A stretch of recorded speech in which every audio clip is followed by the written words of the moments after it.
प्यारे दोस्तों, आज मैं आपके लिए एक ऐसा वाक्य लेकर आया हूं जिसे सुनने के बाद आपके रोंगटे खड़े हो जाएंगे। आज हम आपको एक आदमी के बारे में बताएंगे जो कब्र के अंदर गधा बन गया। वो आदमी गधा क्यों बना, ये जानने के लिए आप इस वीडियो को आखिर तक ज़रूर देखें। लेकिन उससे पहले अगर आपने अभी तक इस वीडियो को लाइक नहीं किया है तो वीडियो को लाइक करें। अगर आपने अभी तक हमारे यूट्यूब चैनल को सब्सक्राइब नहीं किया है तो चैनल को सब्सक्राइब करके बेल आइकन ज़रूर दबा दें। तो चलिए वीडियो शुरू करते हैं। प्यारे दोस्तों, एक शख्स ने बताया कि मैं एक सफ़र पर जा रहा था। सफ़र के दौरान मैं एक जंगल से होकर गुजर रहा था और मुझे काफ़ी वक्त हो चुका था। रात होने वाली थी और मुझे अपनी मंजिल पर पहुंचना था। लेकिन रात होने की वजह से मैंने सोचा कि बेहतर यही रहेगा कि यहीं आसपास अगर कोई घर मिल जाए तो मैं वहीं पर रात गुजार लूँगा और जो बाकी का सफ़र बचा हुआ है वो कल सुबह को तय कर लूँगा। प्यारे दोस्तों, वो शख्स जंगल के अंदर चारों तरफ घर को ढूंढता रहा।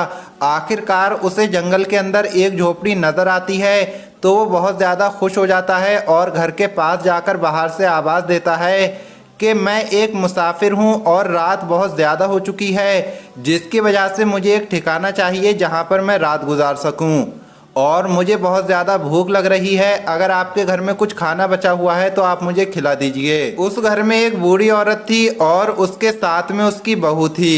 ये आवाज़ सुनने के बाद उस घर से वो बूढ़ी औरत बाहर आती है और ये बात कहती है कि खुदा की कसम, आप हमारे मेहमान हैं लेकिन हमारे घर के अंदर खाने के लिए कुछ भी नहीं है। ये बात सुनने के बाद मुसाफिर बड़ा हैरान हुआ और ये बात कहता है कि अगर आपके घर में खाने के लिए कुछ भी नहीं है तो फिर आप लोग गुजारा कैसे करते हैं, क्या खाते पीते हैं।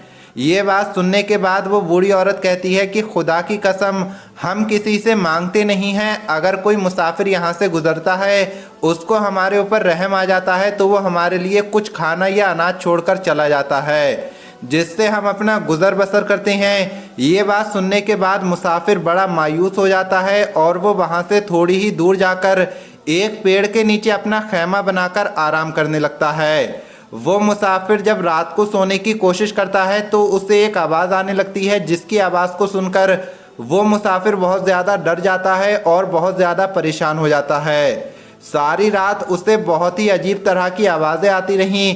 उसे ऐसा महसूस हो रहा था कि एक गधा है और वो बहुत ज़्यादा रो रहा है, बहुत ज़्यादा तड़प रहा है। उसने सोचा कि मैं ज़रूर पता करूंगा ये कौन सी आवाज़ है और कहाँ से आ रही है और ये आवाज़ कौन निकाल रहा है। लेकिन अभी रात में जाना बेहतर नहीं है, इसलिए मैं सुबह उठकर देखूंगा कि ये आवाज़ किसकी है और कहाँ से आ रही है और ये इतने भयानक गधे की तरह कौन रो रहा है। इस तरीके से उसको रात भर वो आवाज़ आती रही, लेकिन किसी ना किसी तरीके से वो मुसाफिर अपनी रात को गुजार लेता है। जब सुबह होती है, सूरज निकलता है तो वो उसके बारे में पता करने के लिए निकल जाता है कि रात को किसकी आवाज़ आ रही थी। जिस तरफ से आवाज़ आ रही थी वो उस तरफ चलता है। कुछ ही दूर जाता है तो उसको एक कब्र नज़र आती है। वो देखता है कि आधी कब्र खुली हुई है और आधी बंद है, लेकिन जहाँ से कब्र खुली हुई है वहाँ से एक गधे का मुंह बाहर आ रहा है। यानी कब्र के अंदर एक आदमी था जिसका आधा जिस्म इंसान का और सर गधे का था। तो ये मंजर देखने के बाद वो मुसाफिर बहुत ज़्यादा डर जाता है और उस झोपड़ी के पास जाता है जहाँ से उसने खाना मांगा था। जब वो मुसाफिर उस झोपड़ी के पास जाता है और आवाज़ देता है तो एक औरत बाहर आती है और ये बात कहती है कि तुम इतने ज़्यादा परेशान क्यों हो।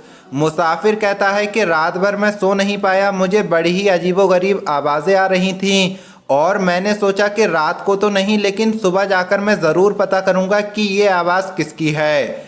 तो जब सुबह हुई और मैंने जाकर देखा तो बहुत अजीबोगरीब चीज़ मेरे सामने आई, जिसको देखने के बाद मैं बहुत ज़्यादा डर गया हूँ। मैंने देखा एक कब्र के अंदर एक आदमी है जिसका आधा जिस्म इंसानों की तरह है और आधा जिस्म गधे की तरह है। ये बात मुझे बहुत ज़्यादा हैरान कर रही है और यही पूछने के लिए मैं आपके पास आया हूँ। अगर आपको इसके बारे में कुछ मालूम है तो मुझे ज़रूर बताइए। वो औरत कहती है कि अगर आप इसके बारे में ना पूछें तो आपका क्या जाएगा। मगर मुसाफिर ज़िद कर बैठा कि मुझे उसके बारे में मालूम करना है कि आखिर ये क्या मामला है। तो मुसाफिर की बहुत ज़्यादा ज़िद करने के बाद वो औरत उसे बताती है कि जिसको देखकर तुम आए हो वो मेरा शौहर है। रात को जिस बूढ़ी औरत से तुमने बात की थी वो उसकी माँ है। मेरा शौहर बहुत ज़्यादा गलत काम किया करता था, हमेशा माँ की नाफरमानी किया करता था और अपनी माँ पर बहुत ज़्यादा चिल्लाया करता था। जब उसकी माँ उसे गलत काम करने से रोकने की कोशिश करती थी तो वो हमेशा अपनी माँ के ऊपर चिल्लाया करता था कि क्यों गधे की तरह चिल्ला रही हो, गधे की तरह चीख रही हो। और वो हमेशा से ऐसा ही करता था। जब भी उसकी माँ उसको रोकने की कोशिश करती थी वो हमेशा यही कहता था कि तुम गधे की तरह चिल्ला रही हो। एक बार माँ को बेटे पर बहुत ज़्यादा गुस्सा आ गया और उस माँ ने एक दिन गुस्से में आकर ये बात कह दी कि जा अल्लाह तुझे गधा बना दे। फिर कुछ दिनों के बाद मेरे शौहर का इंतकाल हो गया। मेरे शौहर को कब्र के अंदर दफनाया गया तो उसके अगले ही पल अल्लाह की तरफ से अजाब नाजिल हुआ और उसका आधा जिस्म इंसान की तरह और आधा जिस्म गधे की तरह हो गया। अब रोज़ाना उस पर अजाब नाजिल होता है जिसकी वजह से वो चीखता है, रोता है, पुकारता है। अल्लाह ने उसे लोगों के सामने जाहिर कर दिया और इबरत का निशान बना दिया ताकि लोगों को ये बात मालूम पड़ सके कि जो लोग माँ बाप की नाफरमानी करते हैं, अगर माँ ने बद्दुआ कर दी तो यकीनन बेटे की ज़िंदगी बर्बाद हो सकती है। तो प्यारे दोस्तों, देखा आपने कि किस तरह से एक माँ ने अपने बेटे को एक बात कह दी कि जा अल्लाह तुझे गधा बना दे, तो अल्लाह ने उसकी बद्दुआ को कबूल कर लिया। दोस्तों, चाहे कितना भी नेक आदमी हो, अगर वो नेक आदमी आपके लिए दुआ कर रहा है तो हो सकता है कि एक मर्तबा आपकी दुआ कबूल ना हो, आपके लिए दुआ कबूल ना हो। लेकिन अगर आपकी माँ आपके लिए दुआ कर रही है तो यकीनन अल्लाह की बारगाह में वो दुआ पेश हो जाती है और माँ की दुआ कभी टाली नहीं जाती और माँ की बद्दुआ भी खाली नहीं जाती है। इसलिए मेरे प्यारे दोस्तों, अपनी माँ को कभी नाराज़ मत करना। माँ एक ऐसी नेमत है, हम जितनी चाहें उसकी खिदमत कर लें लेकिन हम उसका हक अदा नहीं कर सकते। अल्लाह ने माँ के कदमों के नीचे जन्नत रख दी है और यकीनन माँ का मकाम हमें बता दिया है। आज की इस वीडियो में इतना ही। आपको ये वीडियो कैसी लगी कमेंट बॉक्स में ज़रूर बताएं। अगर ये वीडियो पसंद आई हो तो इसे लाइक ज़रूर करें। मिलेंगे अगली वीडियो में। अल्लाह हाफिज़।